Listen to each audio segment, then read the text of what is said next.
Hello, welcome to Campus Paper. This is IGCSE Chemistry, Paper 4, Variant 1, May June 2024. This is part 2, covering question 5 to 7. Let's continue. Question 5. Lead-2 bromide is an insoluble salt and is made by precipitation.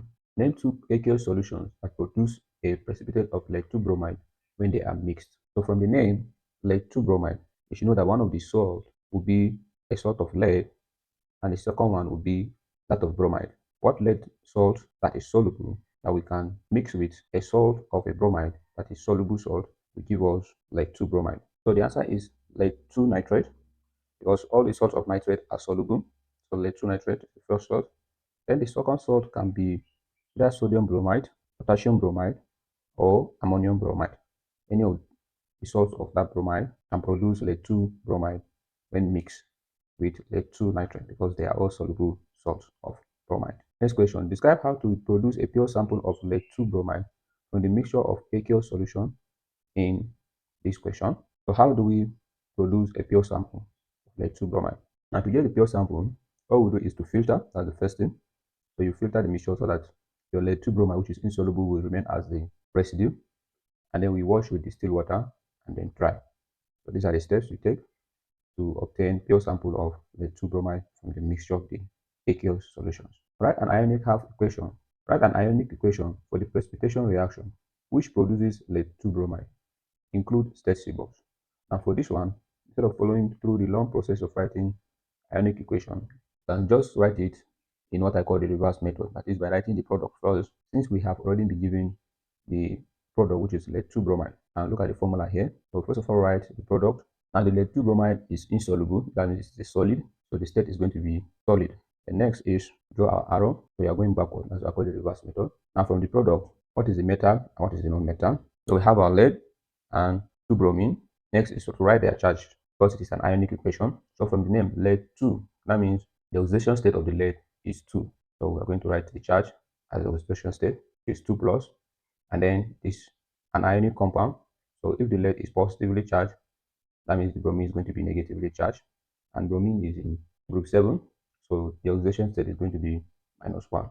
Next is the symbol. The reactants are aqueous solution. Therefore, the state of the ions is going to be also aqueous. So this is the ionic equation for the precipitation reaction, which produces lead-2 bromide. Next question. When iron 2 sulfate crystals are heated strongly, sulfur dioxide gas is given off. Describe a test for sulfur dioxide gas. So the test is going to be acidify potassium manganese 7, and the observation is going to be color change from purple to colorless. Next question. Complete the equation for the thermal decomposition of hydrated cobalt-2 nitrate. So this is balancing chemical equation. So what we do is to count the number of each atom and then we balance it. So let's check the number of cobalts on both sides. Here we have 2 cobalts and here we have only 1 cobalt. So we're going to add 2 here. Therefore our cobalt is 2, 2. So cobalt is balanced. Now next is, let's check nitrogen. We have 4 nitrogens here. How do I know? This 2 is for the nitrogen and the oxygen. So that means we have 2 nitrogen. And then this 2 also is for the nitrogen. So 2 times 2 is 4. So let's write 4 here. And nitrogen is balanced. And let's look at our hydrogen. Hydrogen is 8. 4 times 2, which is 8. So we're going to write 8 here. So let's balance hydrogen. Hydrogen is 4 times 2, 8. And then 8 times 2, 16. Because this 2 is for everything. 16. So to make this 16, what we're going to do is to add 8 here. 8 times 2 is 16. The next thing to balance is our oxygen. So let's count the number of oxygen that we have. Here is our oxygen. 3 oxygen times 2, making 6.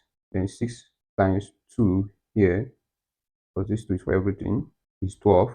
So next, let's balance our oxygen. So oxygen here is 3 times 2, which is 6. Then 6 times 2 is 12. So we have 12. And then here we have 4 oxygen, because this 4 is hydrogen and oxygen. Then the 4 multiplied by 2 again, because the 2 is for everything, making it 8. So that means 12 plus 8, we have 20 oxygen on the reactant side. So let's go to product side. We have 2 oxygen here. And then here we have 2 times 4, which is 8, making it 10. Then here we have 2 oxygen plus 2. And then here we have 8 oxygen, because the 8 is for everything, so plus 8. So if you add everything, it's going to give you 20 oxygen. So the equation is balanced. We have 2 cobalt, 16 hydrogen, and 20 oxygen. Here too we have 2 cobalt, 16 hydrogen, and 20 oxygen. Then nitrogen. Yes, we've not confirmed nitrogen. Yes, we have confirmed nitrogen. Nitrogen is to be 4, and here also 4. So therefore, our balance equation is going to be this. So be very careful with this, especially with symbol of cobalt.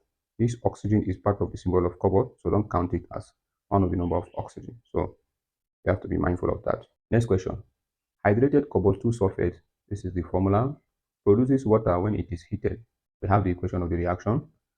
A student does an experiment to determine the value of X in hydrated cobalt 2 sulfate. These are the steps the student took. The student weighed a sample of hydrated cobalt 2 sulfate. Step 2, the student heats the sample of hydrated cobalt 2 sulfate. Then step 3, the student weighs the remaining solid after heating. A question. Describe what else the student should do to ensure that all the water has been given up. No other substance are required. So what you do is to heat the hydrated cobalt 2 sulfate over and over again until you have a constant mass. So once you heat it and there's a constant mass, that means all the water has been given off. In an experiment, 1.405 gram of hydrated cobalt 2 sulfate is heated until all the water is given off. The mass of cobalt 2 sulfate that remains is 0.775 gram. And then we have the relative formulas of cobalt 2 sulfate, which is 155, and that of water, which is 18. Determine the value of X using the following steps. Step 1, calculate the number of moles of cobalt 2 sulfate remains. Now, from what is given to us here, we have mass of hydrated cobalt 2 sulfate. We have the mass of anhydrous cobalt 2 sulfate, which is this. Now we're asked to calculate the number of moles of the anhydrous cobalt 2 sulfate that remains. So since we are given the mass, and we are also given the molar mass, therefore to get our number of moles, we use the formula number of moles is equal to mass divided by relative formula mass, or we can say mass divided by molar mass. So our mass is 0.775. So therefore, it's going to be equal to 0.775 divided by 155. This will be equal to 0.005. Next is calculate the mass of water given off. Now from our question, the mass of the hydrated cobalt 2 sulfate, that is the cobalt 2 sulfate with the water, is 1.405 gram. Now the mass of the cobalt 2 sulfate remaining after the water is given off is 0.775 gram, which means that the mass of the water is going to be 1.405, which is the mass of the salt and the water, and then minus 0.775, which is the mass of the salt only without the water. Therefore, the mass of the water given off is going to be equal to 0.63 gram. Next step is to calculate the number of moles of water given off. So since we have calculated the mass and then we are given the relative formula mass, we are going to use this formula also to get the number of moles of water given off. So this is going to be 0.63, which is mass of the water given off, divided by 18, which is the relative formula mass of water, and it's going to give us 0.03. Next is to determine the value of X, that is the value of X here. So in order to do that, we use the mole ratio. The mole ratio of cobalt 2 sulfate to the water is 1:X. Okay, 1 mole of cobalt 2 sulfate and X mole of water, and that is what we are looking for. So this is going to be 1 to X. So we are looking for X. So we are going to write the mole ratio of the cobalt 2 sulfate and water in order to get the X. The number of moles of cobalt 2 sulfate is 0.005. So we write it here. And the number of moles of the water given up is 0.03. So we write it here. So next is to cross multiply. So when you cross multiply, it's going to give us, so therefore our X is going to be, we divide both sides by 0.005. 0.03 divided by 0.005. This is going to give us 7. Therefore, the value of X is 7. Next question, question 6. This question is about metals. Figure 6.1 shows a blast furnace used to extract iron from its ore. So this is the blast furnace. Coke and iron ore are added at the top of the blast furnace. Name one other substance that is added at the top of the blast furnace. Now, take note of other substance. So we are not supposed to write coke and iron ore again. We're supposed to write other substance that is added at the top of the blast furnace. So the answer is limestone or calcium carbonate. That's why the common name limestone or the chemical name calcium carbonate. Next, name the substance that leaves the blast furnace at A. So this is A. So since slag is going out of here, what will be coming out here as A is molten iron will come out at A. Next question, slag is produced from an impurity in iron ore. Name the impurity in iron ore that is converted into slag. The impurity is silicon dioxide, or you can say silicon 4 oxide. Next question, name two substances that react together to produce the high temperature in the blast furnace. So the answer is carbon and oxygen. Carbon, that is the coke, and then oxygen from the hot air. Name two waste gases that leave the blast furnace. So the answer is nitrogen and carbon dioxide. Students do make mistake here, thinking it is carbon dioxide and carbon monoxide. You may ask, how did nitrogen enter the blast furnace? It's from air. Air is a mixture of gases, and 71% of air is nitrogen gas. So that air that was introduced into the blast furnace contains nitrogen, and that nitrogen will not take part in the extraction. Therefore, it will move out as a waste gas.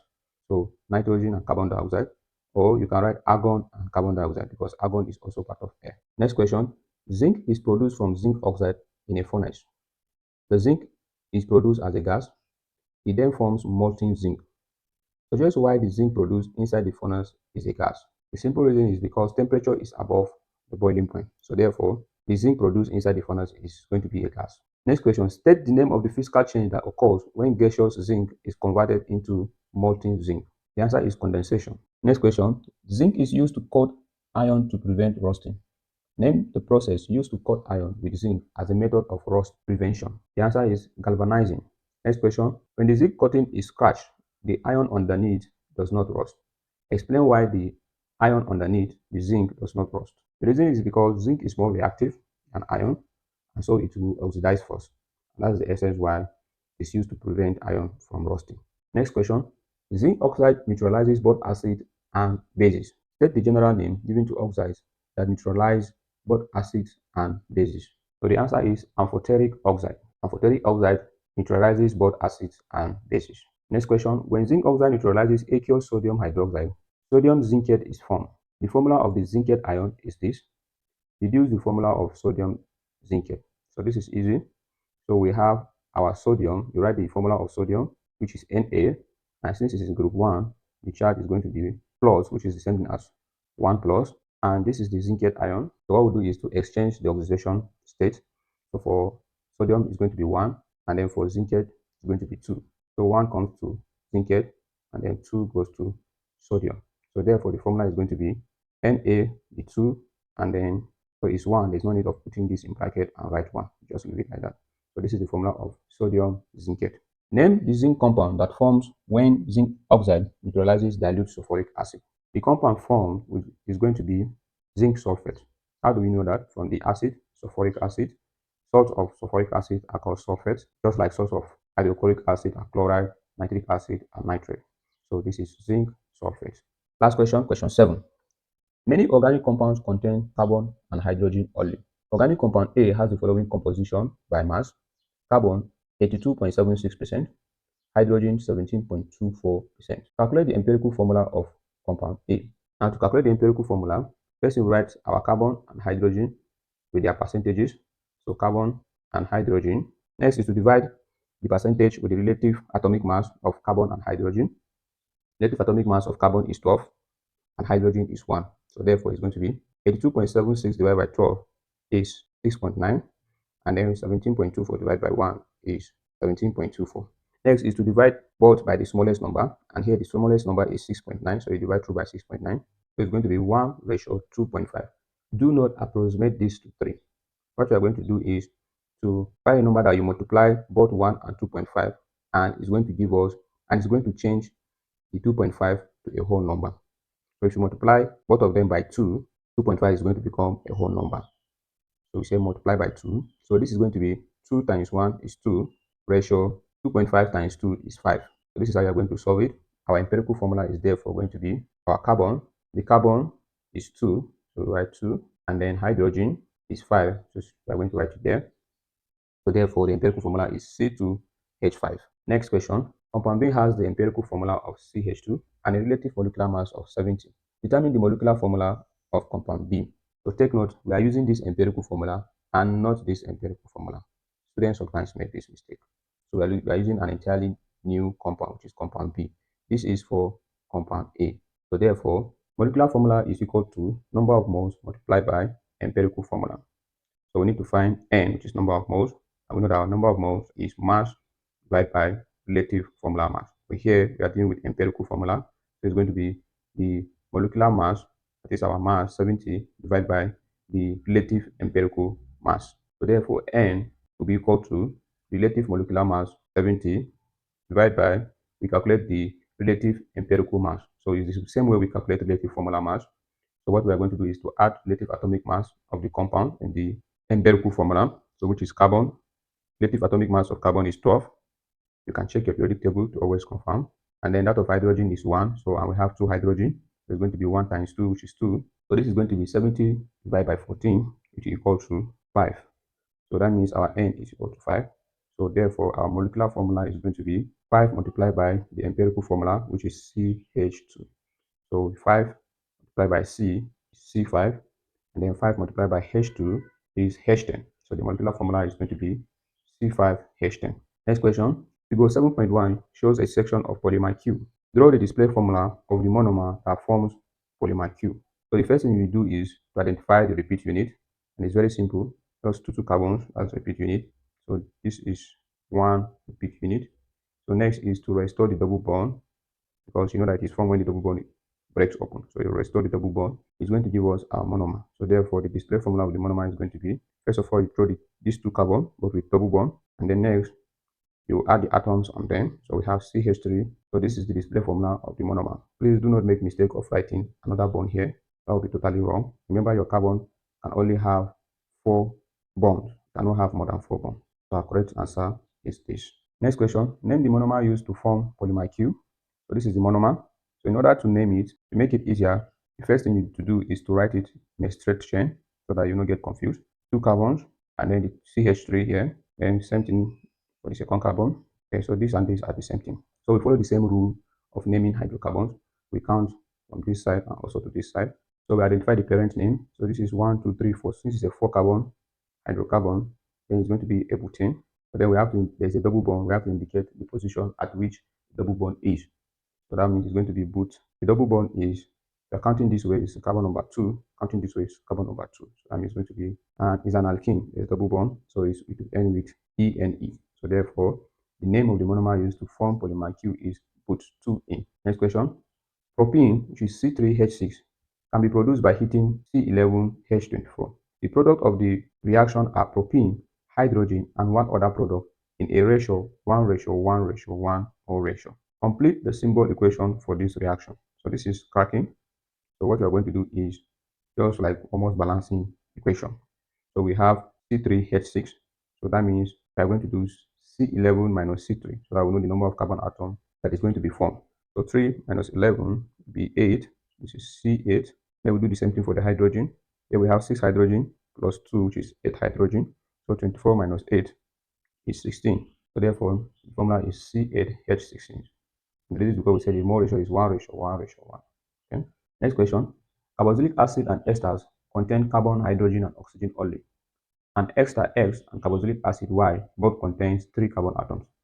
X and Y have the same molecular formula. State the name given to compounds with the same molecular formula but different structural formula. The answer is structural isomers. Please do not just write isomers. It's a structural isomers. The same molecular formula but different structural formula, because we have other types of isomers too. Next question. Esters are made by the reaction between carboxylic acid and alcohol. Ester X is methyl ethanoid. Name the carboxylic acid and the alcohol used to make ethyl ethanoid.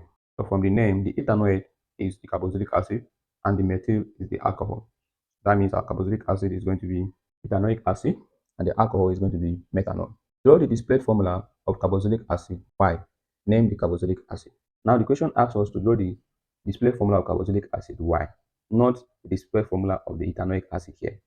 Please take note of that. So we have to go up.